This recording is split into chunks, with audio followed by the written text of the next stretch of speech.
Hi, I'm Karen. We're here at Montavilla Sewing Center, and today we're talking about the Brother BQ950. In this video, I'm going to show you the many accessories that come with this machine. To start out with, you have this nice cloth cover that's washable, keeps the dust off of your machine, and it has a little thing at the top where you can put the handle through and you can carry your machine. So, great thing to have. Whenever you're not using the machine, cover it up, keeps the dust out.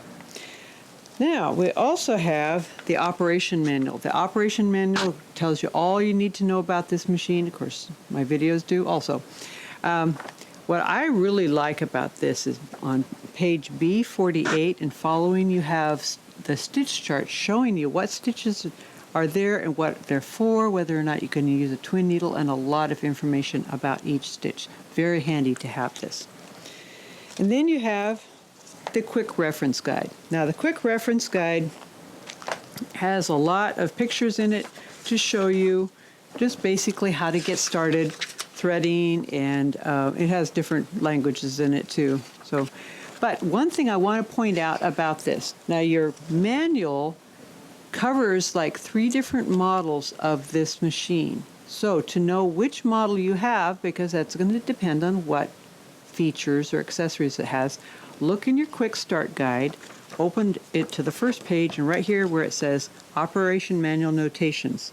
This one says this one's for model 2. So just remember that whenever you're looking in there. References to model 2 have to do with this machine. Okay. Now these little guys here are, I'll take these sheets out a little bit. This is for creating your own stitches, and there's a way using this machine to create your own little stitches, like you can maybe make a star or a tulip or something like that. And you can save them in your machine. So this is for drawing it out. You would draw it out with a pencil or a pen or something, and then those numbers are what you would read into the machine. Really neat feature. I'm going to show you that on another video. Okay, and then also with your machine you have this wonderful extension table for doing like free motion quilting or any large project that you have. It's really a nice feature to have. And then you have the inch and centimeter markings down here below. On the back of this, we have storage for your knee lifter. Now the knee lifter is a great thing to have when you are sewing. You could just plug this into the front of your machine, and then you can push this with your knee to lift up the presser foot without taking your eyes or your hands off of your fabric that you're sewing. It just stores neatly right in the back of the extension table. Then with this machine, you have this extra spool stand. Now this is for your large cones of spool that you can put on here. Great for free motion quilting. It comes with various accoutrements like these spool holders and bigger spool caps, various things for different kinds of thread that you might use for your machine. Okay, and that would be, you would place this on, you would take off your cover, and it shows you how to do that in the book. You take off your cover and you put this on instead. Okay, then of course you have your foot control, which you can use or not. If you don't have it connected, you can use your start-stop button. Okay, now over here we have the smaller accessories. I'm going to start with this one right here. This is the overcasting foot. If you look carefully, you can see that little stitch finger right there. What that's good for is when you are sewing the edge of, say, quilting cotton, and you tend to get a zigzag that kind of curls the edge of your fabric. Well, see how this left a little bit of slack in the thread? That's what that stitch finger does. So that's a really useful one to have. Then here is this buttonhole foot. Now the buttonhole foot does various different kinds of buttonholes. It has a letter A right there, and it shows you up here on your stitch chart which buttonhole you can do. Okay, and then this is the button sewing foot. So you would put a flat button right in there and lower your feed dogs, and you can do a zigzag across that into the holes of the flat button. This also has a little thing that you push forward or back depending on whether you want to have a little bit of space between your button and your fabric. It makes it a little bit easier to button your button if there's a little bit of space. So this is a really nice feature, and it hangs onto your button really nicely. I've used that. Okay. And this is your blind hem foot. Now, blind hem looks like this. Well, you can't even see it on that side. It's like this, and there's a way to form it, and the book tells you how to, but this is the foot that you use. It positions the needle just in the right place. Okay. Then for quilters, we want to be able to do quilt piecing. So this is your 1/4 inch quilting foot with a guide on the side, and you would run the edges of your fabric right along that as you sew a 1/4 inch. It keeps it nice and consistent all across your quilt. This foot here is nice for sewing vinyl or leather because it's nice and slick on the bottom. And this one would be your open toe foot. Now this is nice. It also has a channel back here, but this is nice for if you're sewing like stitch in the ditch quilting. You can see right where your needle is going because there's an open place in the foot. It also has this channel in the back, which is good for sewing applique because you put a lot of thread into those stitches and allows it to flow right through because of that channel right there. And this one is for sewing an even distance between stitches. So say if you're doing pin tucks and you want to make sure they're nice and evenly spaced apart, you would use these guides on this foot.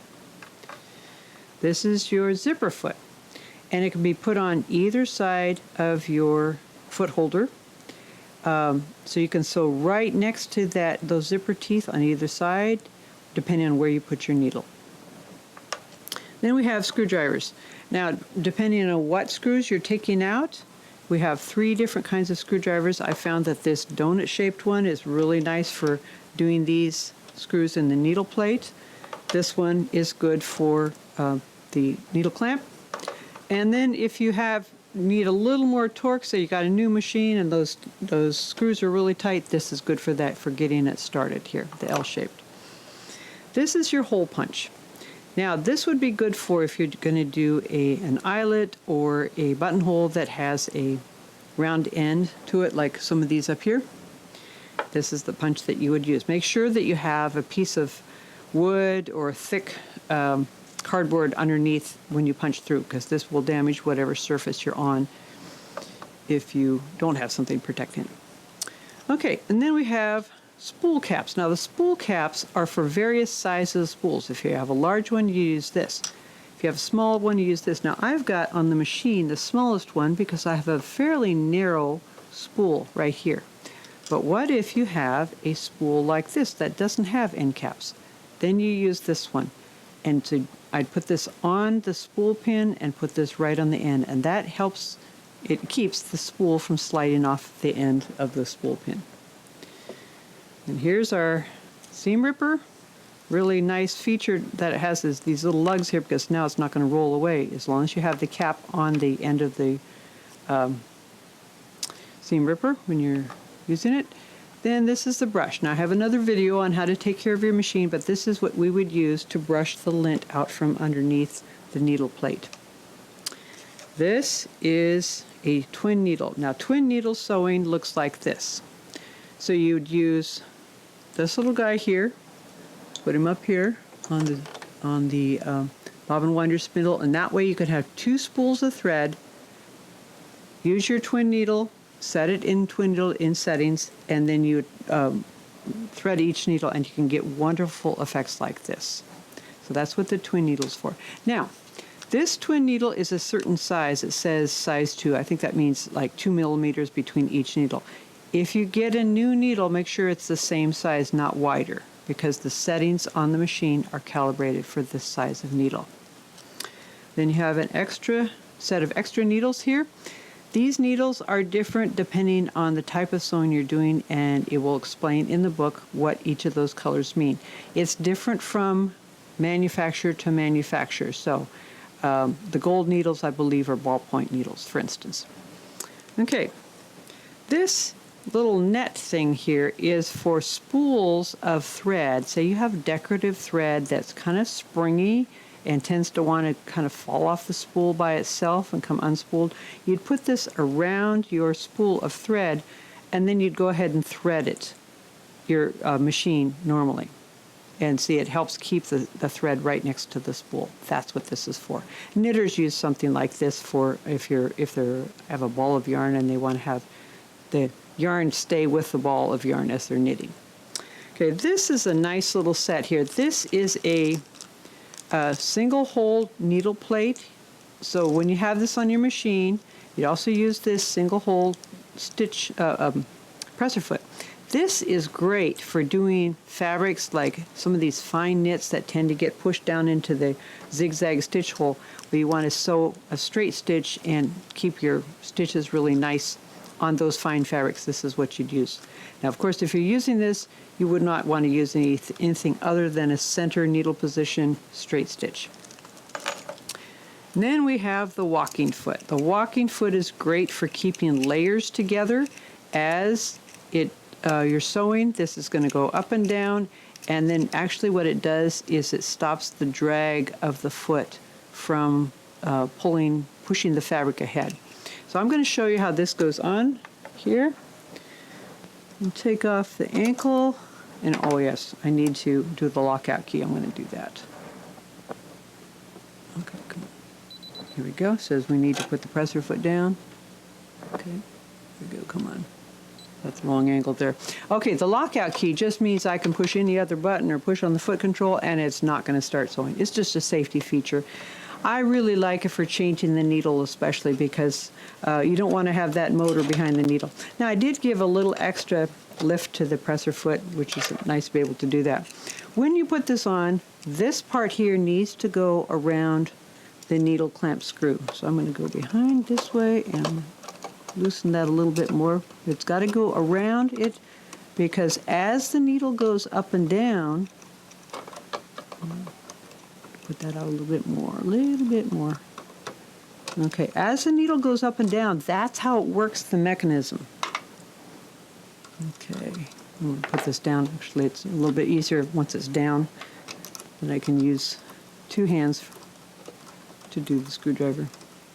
So what that's going to do is every time, just take a stitch here just by hand. Every time it goes down, those little guys lift up. Every time it goes up, the little toes go down.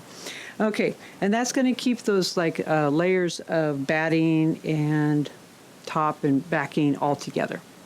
Then this is a quilting bar. What this does is it actually fits in the back here. This is for, let's say you're going to do a serpentine stitch on your quilt. And you want to use the walking foot because you got the 3 layers. Well, if you want an even distance between one line of stitching and the next line of stitching, you do your first line of stitching, follow that line of stitching right here at the end of the quilting bar and do your second line of stitching and so forth all across your quilt. It's a really nice way to quilt it easily and efficiently, and it looks wonderful. Okay, here we have the adjustable zipper foot. Now this is nice for if you're doing like, say you're putting in an invisible zipper or you're doing piping and you want to get really close to that edge there, you can do that. It adjusts. It's kind of like one of those old-fashioned ways. It also is put on by taking the ankle off and then you put it on with this here. So this is a nice one to have. This is your free motion quilting foot. Again, this little guy needs to be above the needle bar, and every time the needle lifts up, the foot lifts up. So that's how you would do your free motion quilting, in addition to putting down your feed dogs. Okay, then we have 3 bobbins here. There's already 1 in the machine. When you get more bobbins, get these kind here. See, they're a little more curved. Get the Brother or Baby Lock bobbins is what you want to get. They fit best on your spool, on your bobbin winder spindle, and they're meant for this machine. They're similar to the Class 15, but a little bit different. So remember, Baby Lock or Brother bobbins is what you want to have. So that is the many accessories that come with the machine. As you can see, there's a lot that you can do with this machine. It's a great creative tool. I hope you've enjoyed this video and found it helpful, and if you have, give us a thumbs up. And if you have comments or questions, you can leave those in the area down below. We have lots of other videos on this machine and on other machines here on our Montavilla YouTube channel, so stay tuned. Thanks for watching. Bye.